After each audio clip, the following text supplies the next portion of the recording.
इस वाड़ी का है। यहाँ पर के आईसीयू में, जहाँ 10 बेड का आईसीयू है, वहाँ एसी में जो स्पार्क हुआ उससे अंगार लगी। उस अंगार से कई पेशेंट हताहत हुए हैं। तो कुल मिलाकर 31 पेशेंट थे। उनमें एक पेशेंट तो पहले ही मर चुके, तो उनका मृत्यु हो चुका था। उनके रिश्तेदार नहीं आने की वजह से उनकी डेड बॉडी रखी हुई थी। बाकी गंभीर पेशेंट तकरीबन 6 थे और बाकी पेशेंट्स को सबको जैसे अंगार लगी, डॉक्टर ने इमीडिएट फायर ब्रिगेड्स वालों को फ़ोन करके बुलाया। उससे काफ़ी लोगों की जान यहाँ बच सकी है।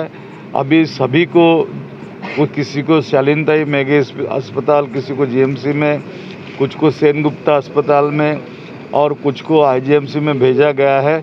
अभी वहाँ की विस्तृत जानकारी मुझे प्राप्त नहीं है।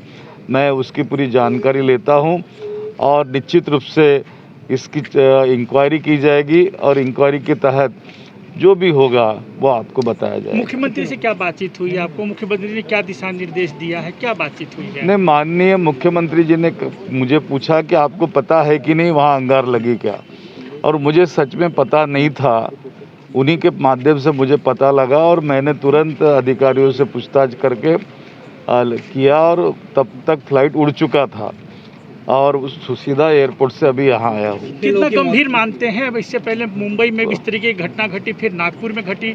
कितना गंभीर मानते हैं और कितने समय में जांच की आप रिपोर्ट अपने पास मांगेंगे? प्रकरण तो अत्यंत गंभीर है। इस प्रकार का जो एसी में स्पार्क हुआ या इक्विपमेंट के में स्पार्क होने की वजह से जो घटनाएं होती है वो अक्सर इस टेम्परेचर हाई बढ़ जाता है, टेम्परेचर के वजह से होती है।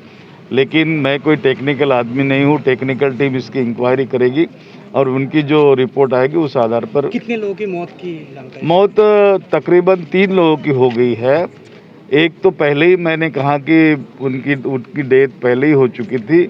उसके चंद्रपुर से रिश्तेदार नहीं आने से उनकी डेड बॉडी नहीं भेज सके थे वो, और 2 रास्ते में यहाँ वहाँ पहुँचने के बाद, अस्पताल में भर्ती होने के बाद उनकी डेथ हुई है।